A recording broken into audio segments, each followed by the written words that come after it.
You are a voice to your community, nation, and world. This is the Global Call.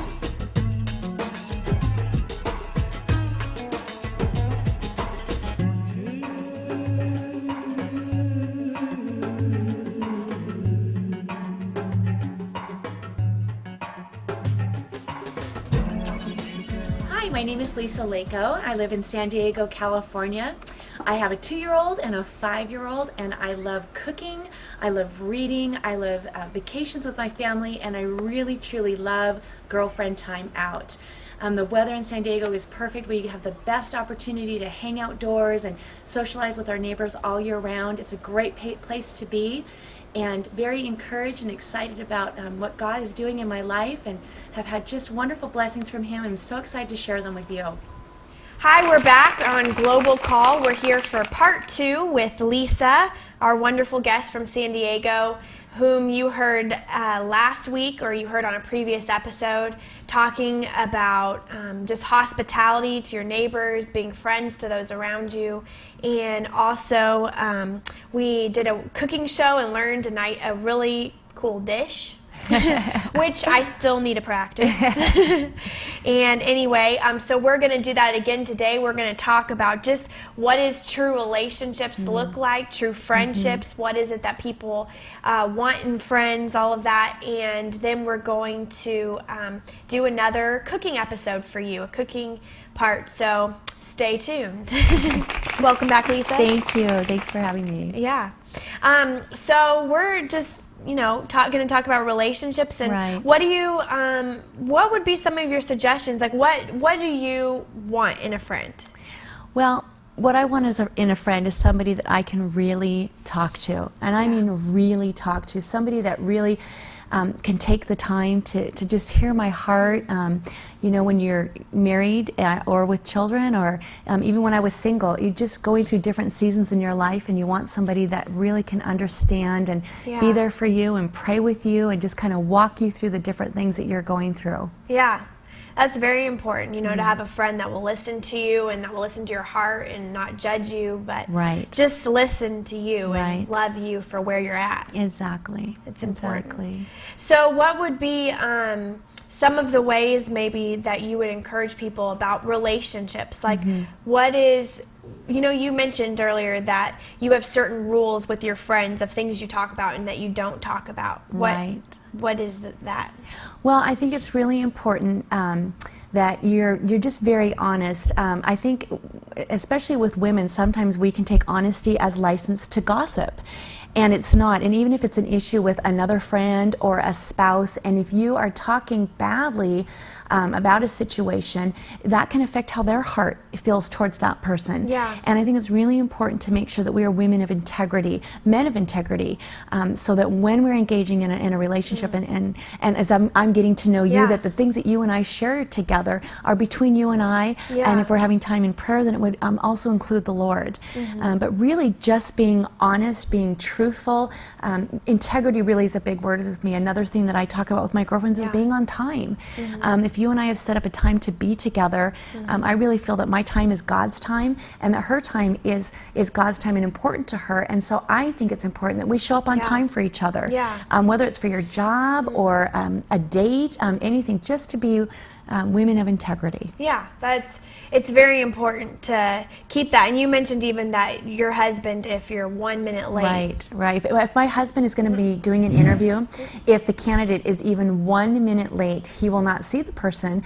He feels that if you can't be on time for your job interview, you're not the person that will be on time for your job. Yeah. And so he's pretty strict on that. Yeah. So time's very valuable to to you, your time. And I know even the other night I was somewhere and I had an engagement afterwards that I had to be at, and I was so frustrated because it was going like for 2 or 3 hours, and that does hurt your relationships in a way if every time you're with them you're like, well, I know I can't get out of this situation or I'm going to have to stay for 3 hours. Exactly. But to keep time time frames that you say, hey, this is how much time, I mean, Right. obviously when you're close with someone, you can say, hey, it's time to go Right, or whatever, right. but in this situation, I was kind of stuck there, so now I'm Right. kind of reluctant to go back again. right. If you're going to be stuck for a couple hours, because then I was an hour late to somewhere else because I couldn't leave. Right, So right. time is important. Right, and I think it's really important when you're finding friends to find friends that really care about you, Yeah. that want to pour into your life, and not, there are those kind of people who will pour into your life, and then those who ladle out. And and you can be somebody who gives to other people. I'm a big giver. I love to give of my time, of my talents, of everything that I have, but it's also important then to have really great girlfriends in my life that can pour back into me. Yeah. And in doing so, I think it's also important that you're really taking care of yourself, because sometimes you can spend so much time on other people, you forget about yourself. For women that are married and with children, it's really important that you're taking time for yourself also, because then you're a better friend. Yeah. If you're always taking care of other people and you're not ministering to your own family or yourself, you can sometimes get caught in that trap of overgiving, Yeah. which that can happen. Yeah, that's hard a to good believe, point. but it can happen. So what would over giving do to your family? Well, for example, because I love to cook, I get asked to cook for a lot of functions, whether it's for church or different people, and I had to say, even to the church at one point, I have to say no to this event. The reason why is I can't expect my family to run through the drive-thru. Right. And I have to make sure that I'm doing the best that I can do for my family, Yeah. and then give out. So that's just one example of how that can happen. If women tend to be yes, and will say yes to every opportunity that comes our way, and then we realize I'm really tired and I don't do it with excellence. Yeah. And that can happen with men also. But I'm just speaking from my own experience. Yeah, that's a good point. So you would say even to maybe think wisely, to if you pray, to pray, Exactly. to whatever before you say yes, because your time is valuable and you want to do whatever you do with everything Right. you have. And so if you have Exactly. nothing to give, then even in relationships, kind of the people. I know I'm guilty of this too, but when you're tired, or Right. it's kind of like you can be the friend that is just like, spills Right. everything Right. you have to your friends, or just you kind of talk about, you just sort of unload on them, and you don't Right. want to be that friend that they come away being like, I know I've Right. felt that way before Right. too about friends. You feel like, okay, and now I feel like I have to go take a nap for 2 hours Right. because I just gave Right. out so much. Right. But it is important to find one or two girlfriends that you can do that Right. with, because I do have them in my life. I've had the same best friend since I was 12 years old, Yeah. and she's gone through every season of life with me and knows that I know, and she knows that we can do that for each other. Yeah. And so you find a couple of those girlfriends in your life that you're able to do that with, and then you do that for her. Absolutely. And I think with what you're saying too, that like the give and take thing is really important. It Like is. it's not that you take, but it's like that you're mutually giving to each Right. other, because that's really what a relationship is Right. where you give. But really, like I think with some friends, which I've had in the past, that I've had to actually say, even just choose to pull away from them, Right. because it was only me always giving. And sometimes you'll have those situations with people Right. where you're always going to give. I Right. mean, sometimes that is the role you play, but it can't be that relationship that Exactly. builds into your Exactly. life. And I think I had a friend like that before, and it was really hard because no matter, everything was about her all the time, and it was just all the conversation was around Right. her. If anyone not that anyone wants a guy to whistle at you, but if someone did, it was always her they were whistling at. Whatever it was, Right. but it just was draining. It was like Right. you'd come away and you'd be like, I don't feel like I have anyone to talk to, Right. because I really didn't. Right. So that's even what I was talking about. I also have friends that, have been my best friends for a very long time, since high school, my same 3 best friends, and they all live in Florida. So my other friends now in Seattle, it's that relationship where with all of them, that you both support each other, Right. in the good times, the hard times, and Right. sometimes I am just there to listen, and sometimes they're there to listen. Right. It's sort of that Right. give and take thing, which is important. Right.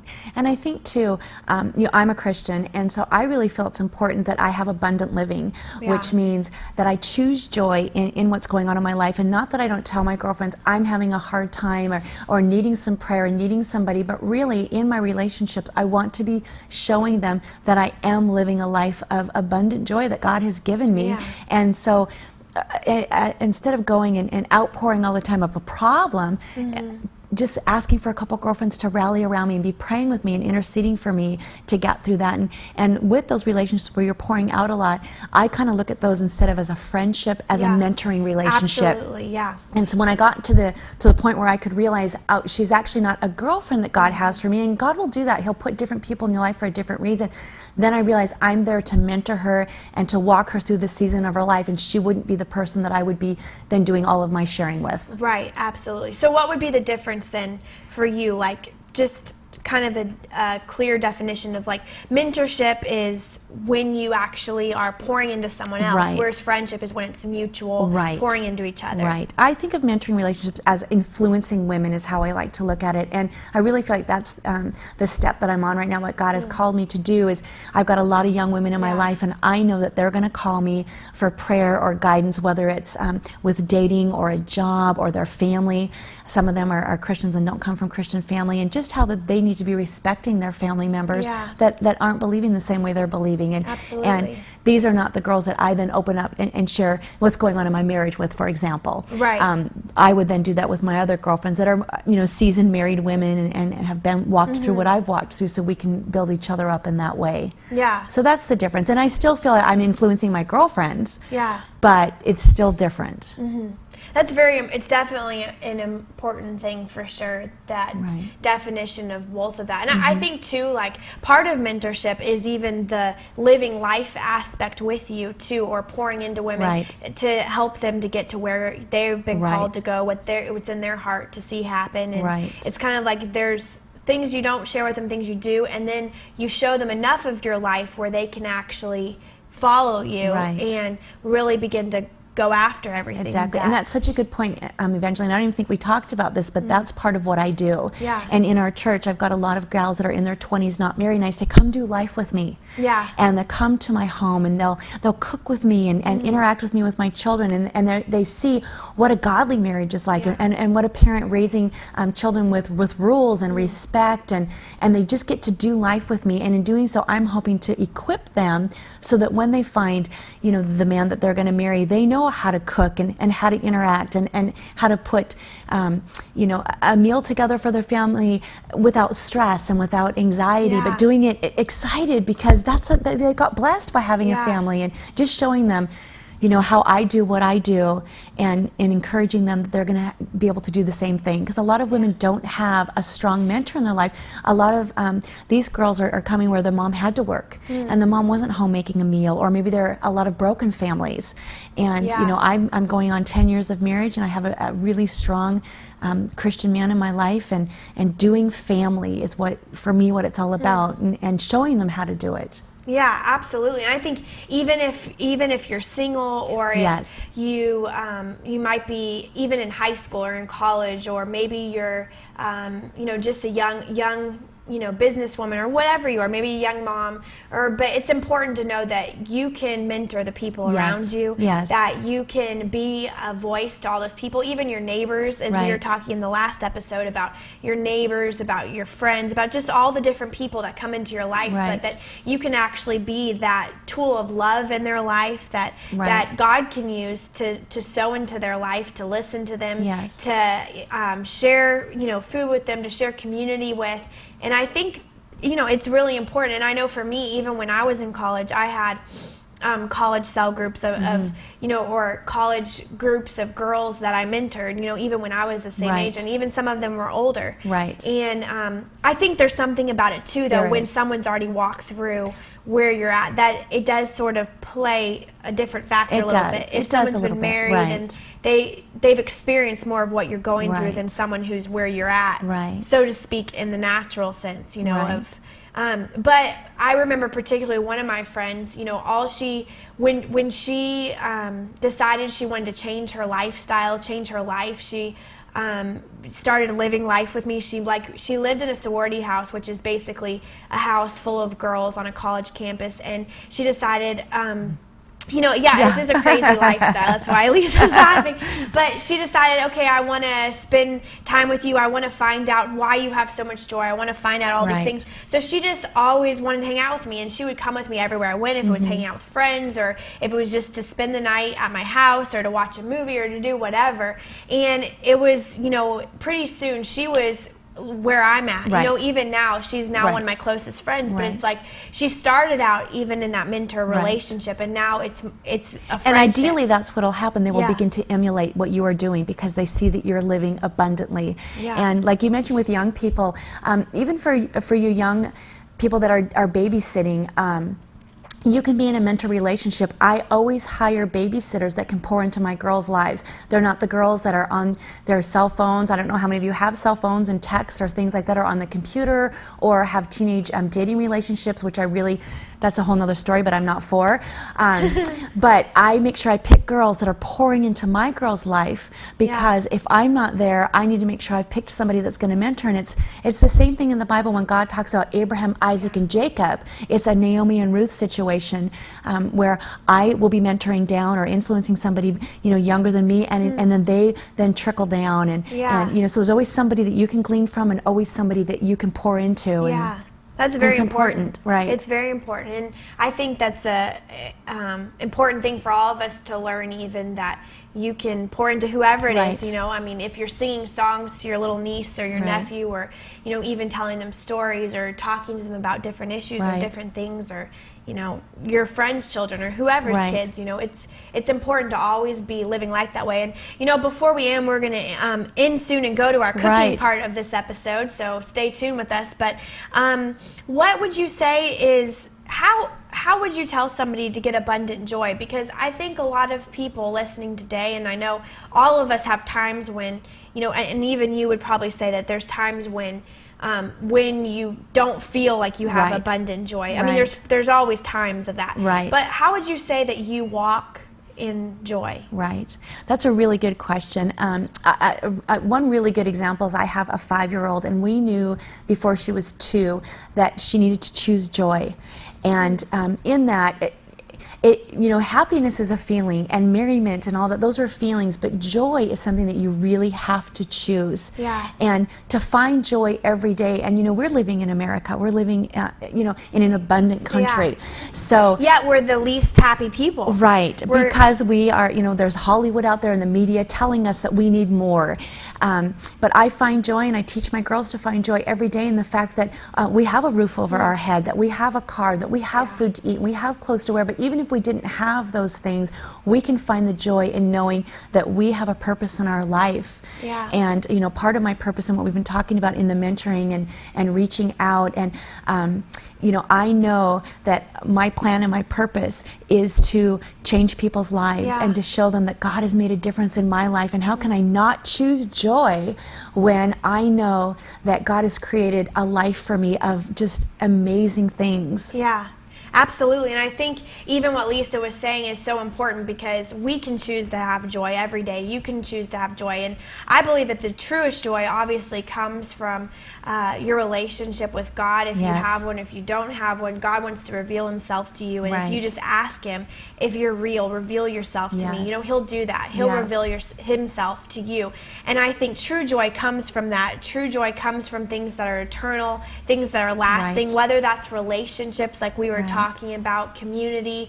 All those things are so much more, give you so much more joy than, having a better clothes than your friend, or, there's all those issues that I think, the jealousy issues and all those things that take away from your joy. And even as I was mentioning, said to Lisa when she mentioned we have such abundance here in the U.S., and you might be in the Middle East where you have abundance, or you might be in Europe where you have abundance. There is abundance in many countries, but yet people aren't happy, and that's because it doesn't matter what you have. It doesn't matter how great your marriage is. It doesn't matter how many wonderful children you have, or even the beautiful home you live in.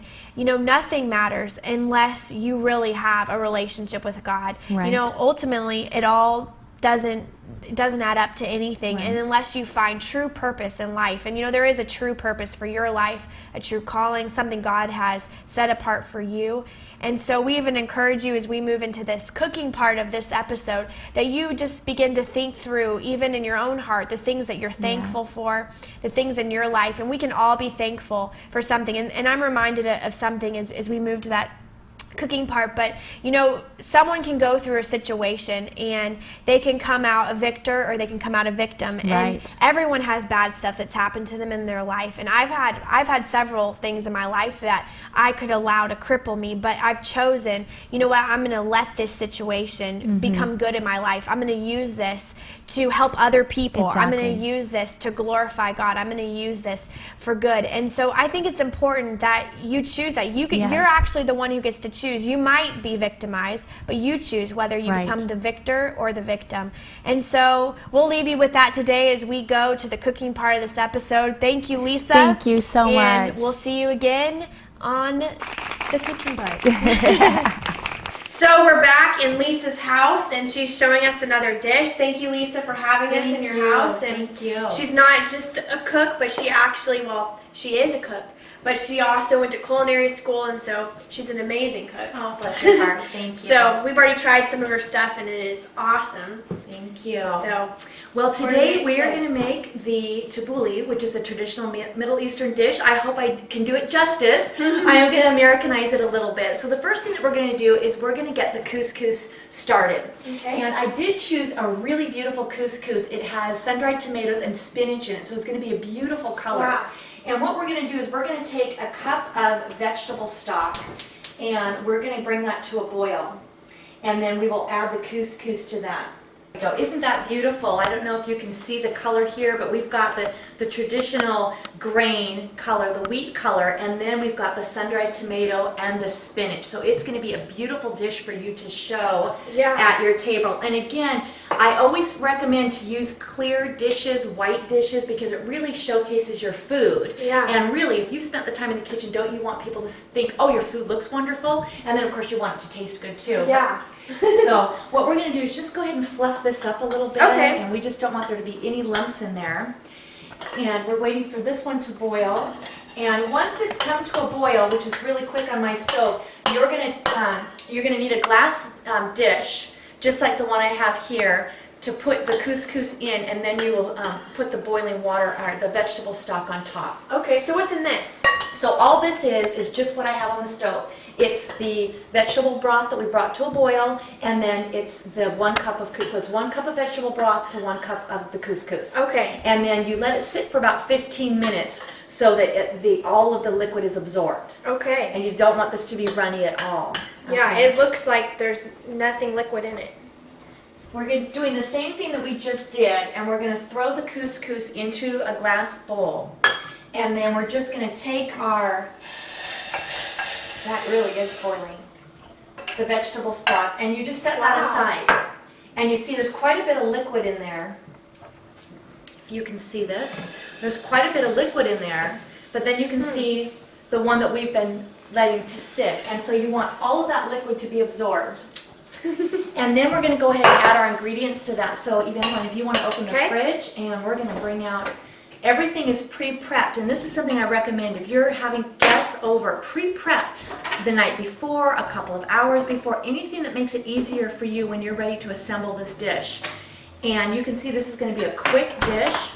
What we have is green onions, and we have used the white part of the green onion as well as the green part of the onion. We're just going to throw that in. And then I'll let you, and this is, I did three green onions. And then if you want to go ahead and put the tomatoes in, we did 2 cups of, you could do cherry or grape tomatoes. I did grape tomatoes because they looked beautiful at the store yesterday. You just throw them all in, right? Got one there. And then a half of a cucumber. And what you want to do with the cucumber is you want to cut it in half, and then you want to make sure that you take all the seeds from the inside out and also peel it so that you get just these beautiful diced pieces of cucumber with not the seeds and not any of the skin on there. So go ahead and throw those in as well. Okay. Look at the colors. This is a beautiful dish. Yeah. And I think since we did the sun-dried tomato and spinach couscous, that gives that extra color. It really looks like a fall dish here, even though you can have it any time of year. And then we've got the Italian flat leaf parsley that we're going to add to that. Okay, so just add it. Yes. And one last thing we forgot in the fridge is I've got some fresh mint. Okay. We want to grab that. And what we're actually going to do, if you want to give this a quick stir, I'm going to get a little cutting board and we're going to chop up just a few tablespoons of that. Of the mint. Wow, look how beautiful this is. Isn't that gorgeous? Yeah. So what I already did was I washed this and then I put just a paper towel on top to keep it fresh, and that way you've got your pieces ready to go of your mint. And we want about 3 tablespoons. And again, you can do more depending if you want more. I did about a 1/4 cup of the Italian leaf parsley. So you just decide what kind of flavors do you like. And we're also going to juice and zest a lemon. So I don't know if you've seen this before with a microplane. This tool here is really great for getting off all of the zest. And you can actually use this. I use it for garlic. I use it for chocolate if you want shavings, but it's a really great tool to have in your kitchen. And so you're just going to go like this across the top and it will all go in. Wow. And you want to make sure that you go just to the white part. If you get that white pith, it's very bitter and it will change the taste of your meal. So I'll let you go ahead and do that right there into the bowl, Evangeline. Okay. You feel like you can tackle hopefully. that one? I'm like, If her mother's watching, she's going to be in charge of Thanksgiving dinner next, I think, huh? Chop the mint. Now, there's a couple different things that you can do with herbs. You could actually take scissors and just cut them with scissors. I keep a kitchen pear, obviously not the pear that you use to cut your hair or your kids' art projects with, but a kitchen shear. Or you can just roll them all up into a little ball like this. And you're just going to give that a quick little run through with the knife here. And we're going to juice the lemon right in there for part of our sauce. And I just take, this was a good size lemon. Wow, This this is a beautiful smells great. lemon. The mint and the lemon. And, well, this is really great. You can serve this, by itself as a side. You can serve it as just a big salad even. Yeah. You can serve this with pita bread. We're gonna do ours in lettuce today. This would be a great ladies' luncheon with the lettuce. But you could even serve this if you made a lamb. This would be a really nice, because we've got the mint in there, so you could do lamb. Yeah. Really, anything you want to do. This can go from a summer salad into, if you keep it at room temperature, you can add it as a side dish, like I said, with meat. You could do any kind of a grilled meat. It would be really nice. Same thing that we did with the lemon, but with the garlic, so that we can get some fresh garlic in there.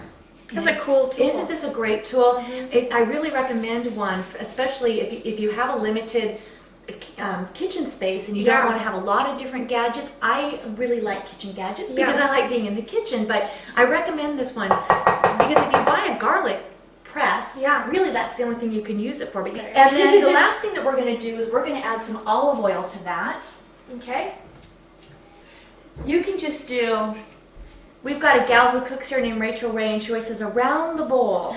So you just can kind of, go around the bowl. Right, and determine how much you want to put in there. And we're going to give that a quick little toss. But it is fabulous. I'm going to show the camera. Look at that. Is that not beautiful? And then what I have here is I've already prepared. And again, like I said, please use your prep time so that you really, what you want to make sure, and we've talked about the hospitality, and this is so important, when you're doing hospitality, your guests actually want to see you. Yeah. Of course they want some great food, but if you're spending every moment in the kitchen while they're there, they didn't get the time with you. Yeah. And that's why I said That's true. Christian hospitality can be, a can of soup and some crackers, and if it takes you out of the kitchen to prepare things like this, or out of, where your company is, then you want to rethink what you're doing for guests. So There we go. I think we might have to try it. What do you think? Yeah, I think we should. I think so. I think I'll grab one too. That's good. That's really good. It was very good. So, Very fresh. it is. Try this at home. We'll Well, see thank you next time. Next Thank time. you, Lisa, for joining us. Thank you.